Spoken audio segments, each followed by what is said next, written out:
Hello दोस्तों, एक बार फिर से स्वागत है आपका मेरे इस चैनल घोसली गेस प्रोडक्शंस पे। ठीक है, तो आज मैं दोबारा से ना अपनी सीरीज़ को जो है कंटिन्यू करूँगा। ठीक है, एक मिनट मैं चेक कर लूँ कि मेरी आवाज़ सही आ रही है। हाँ, मेरी आवाज़ बिल्कुल सही आ रही है। ठीक है, तो अब क्या है कि सबसे पहले तो मैं इसे फुल स्क्रीन करता हूँ। ठीक है, और आज हम वहीं से शुरू करेंगे जहाँ पर मैंने बात करी थी डेटा टाइप्स के बारे में। ठीक है, तो सबसे पहले क्या करते हैं, यहाँ पर चलते हैं डेटा टाइप्स में।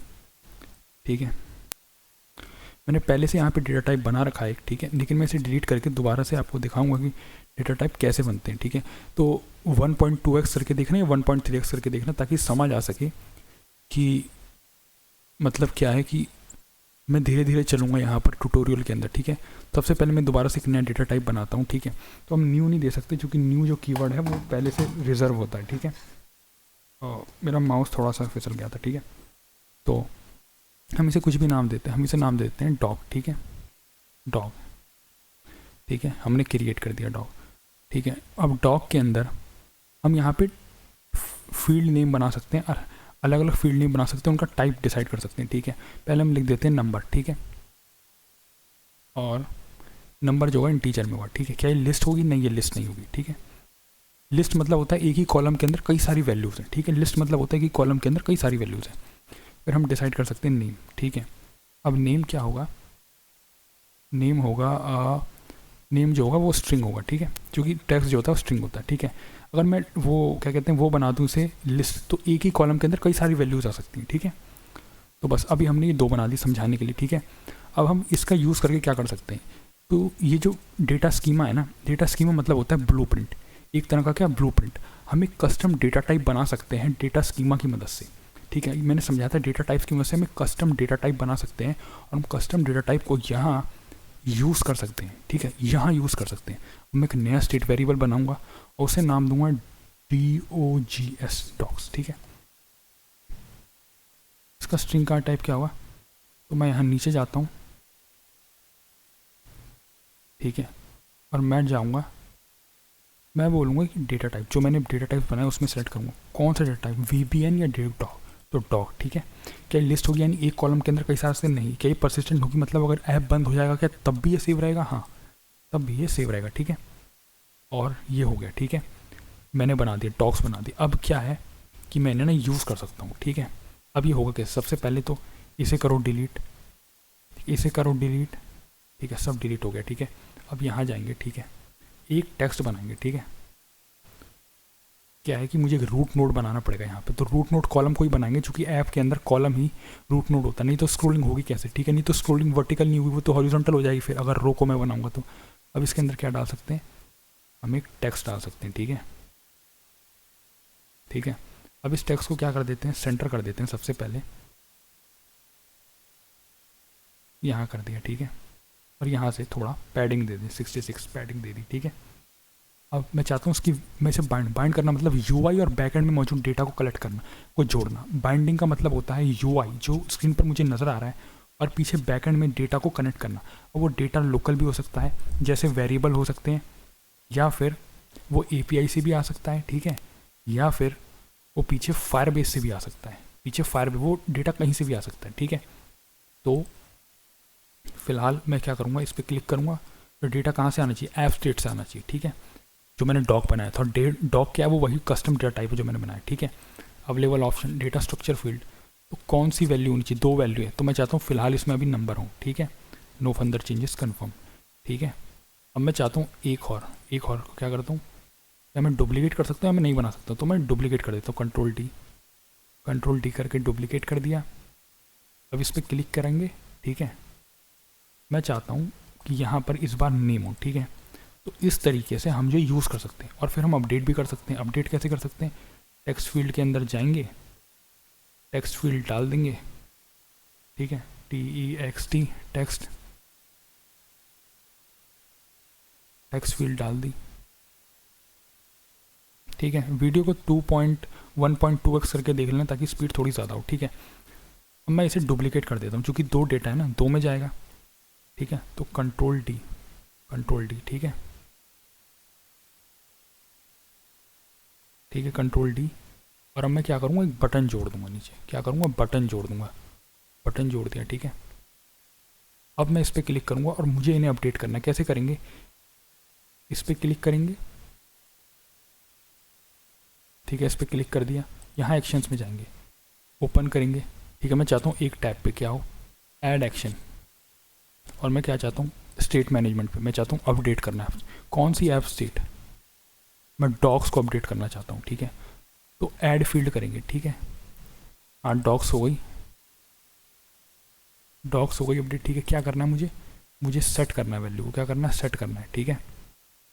तो वैल्यू को कैसे सेट होगी, यहाँ पर जाऊँगा, वेज स्टेट में जाऊँगा, अभी आ नहीं रहा, ठीक है। मुझे सेट नहीं करनी, मुझे अपडेट करनी है फील्ड्स को, ठीक है। मैंने गलत चुन लिया था, मुझे अपडेट करनी है, ठीक है। क्योंकि हम पहले से बना चुके हैं ना, तो मुझे अपडेट करनी है। तो मुझे क्या करना है, क्योंकि उसके अंदर दो वैल्यू थी, एक तो नंबर था, एक तो नेम था, एक तो नंबर था, एक तो नेम था, ठीक है। डॉग का नंबर और डॉग का नेम, तो दो बार मैं क्लिक करूँगा यहाँ पर, ठीक है। पहले तो नंबर आ गया, देखो आ रहा है, फिर दूसरा जो है वो क्या आ गया, नेम आएगा, ठीक है। अब मैं यहाँ से बाइंड करूँगा, ठीक है। ये वैल्यू कहाँ से आएगी, याद है हमने जो दो विजेट बनाए थे, टेक्स्ट फील्ड 1 और ये टेक्स्ट फील्ड 2, क्या है ये, टेक्स्ट फील्ड 2, ठीक है, डन, ठीक है। बस ऐसे हो गया, ठीक है, बस इतना ही था, यही था, ठीक है।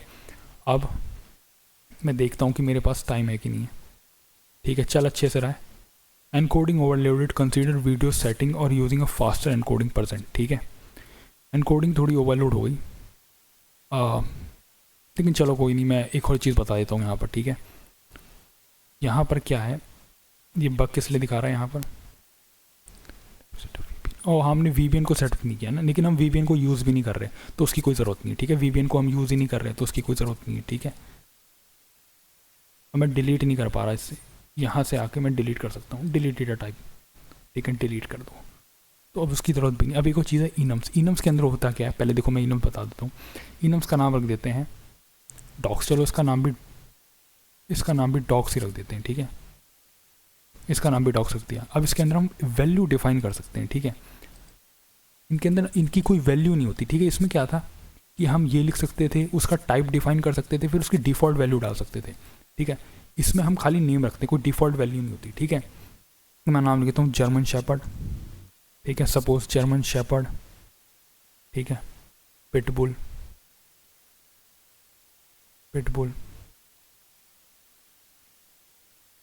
और मैं लिखता हूँ बुलडॉग, ठीक है, बुलडॉग, ठीक है। अब मैंने ये क्या किया, मैंने ना एक, आप इसे समझ लो एक तरह की क्लास समझ लो आप, ठीक है। जिन्हें प्रोग्रामिंग नहीं आती उन्हें चलो क्लास हटा दो, मैंने एक तरह का रिकॉर्ड बना लिया, ठीक है। उस रिकॉर्ड का नाम है डॉग्स, उसके अंदर 3 तरह के डॉग है, ठीक है। अब अगर यूज़र को चूज़ करना है ना कोई भी, तो वो इन 3 तरह के डॉग से ही चूज़ कर सकता है, वो कोई अपनी तरफ से डॉग नहीं बना सकता। इसमें क्या होता है, इसमें हम अपनी तरफ से एक डेटा टाइप बना सकते हैं, ठीक है, उस डेटा टाइप का नाम दे सकते हैं। इसमें क्या हो रहा है कि हम एक तरह का टेबल बना रहे हैं, इसे टेबल की तरह समझ लो, ठीक है। ये कॉलम के नाम हो गए, ठीक है। उन कॉलम में किस तरह की वैल्यू आ सकती है, इसके अंदर सिर्फ नंबर आ सकते हैं, इस कॉलम के अंदर, इसके अंदर सिर्फ टेक्स्ट आ सकता है। या तो हम पहले से वैल्यू डिफाइन कर सकते हैं, ठीक है, या फिर बाद में उन्हें अपडेट कर सकते हैं, ठीक है। लेकिन इसके अंदर क्या होगा कि हमने क्या करा, एक फाइल बना दी, उस फाइल के अंदर 1 2 3 तरह की कैटेगरी है, ठीक है। तो यूज़र इन तीनों में से किसी एक तरह की कैटेगरी को ही चूज़ कर सकता है, इससे बाहर वो कोई चूज़ नहीं कर सकता, ठीक है। हम इस साथ ही साथ इनपुट चेकिंग के लिए भी यूज़ कर सकते हैं कि उसने क्या एंटर किया, उसने जर्मन शेपर्ड एंटर किया, पिटबुल एंटर किया, बुलडॉग एंटर किया। ये इसका यूज़ केस क्या है कि हम यूज़र के इनपुट को चेक करने के लिए यूज़ कर सकते हैं। साथ ही साथ हमने ऑप्शंस बना रखे हैं, ठीक है। जैसे मान लो हमने कोई ऑप्शन शो करने, मल्टीपल चॉइस क्वेश्चनरी बना दी, ठीक है। तो मैं चाहता हूँ कि मैं क्वेश्चनरी बनाऊँ जिसमें हर एक सवाल के लिए ना मैं एक अलग से इनम बना सकता हूँ। क्या कर सकता हूँ, हर एक सवाल के लिए अलग से इनम बना सकता हूँ, और फिर उसे लिस्ट व्यू से जो है पॉप आउट करवा सकता हूँ, ठीक है। लिस्ट व्यू में आगे बताऊँगा क्या, बहुत काम की चीज़ है। लिस्ट व्यू से पॉप आउट करा सकता हूँ, और मैं चाहता हूँ कि वो मैं पहले से कुछ ऑप्शन सेट करके रखूँ, वो उन्हीं ऑप्शंस में से चुने, ठीक है। तो देखो इसकी कोई वैल्यू नहीं है, यहाँ पर क्या है, थोड़ा स्लो है ये, ठीक है। डेटा टाइप्स के अंदर क्या होता है ना कि वैल्यू होती है, ठीक है। देखो नेम की एक वैल्यू है, यहाँ पर एक डिफ़ॉल्ट वैल्यू है, नेम की और नंबर की एक डिफ़ॉल्ट वैल्यू है। मैं ठीक है, मैं यहाँ 1 लिख सकता हूँ, ठीक है, ऊपर 1 लिख सकता हूँ, सॉरी ऊपर 1 लिख सकता हूँ। यहाँ पर भी 1 आ रहा है, लेकिन असल में एक स्ट्रिंग के अंदर आएगा, ठीक है। और यहाँ पर मैं कोई भी कैरेक्टर डाल सकता हूँ, ABCD, ठीक है। तो यहाँ पे नेम के साथ साथ वैल्यू होती है, यहाँ पर खाली नेम होता है, ठीक है।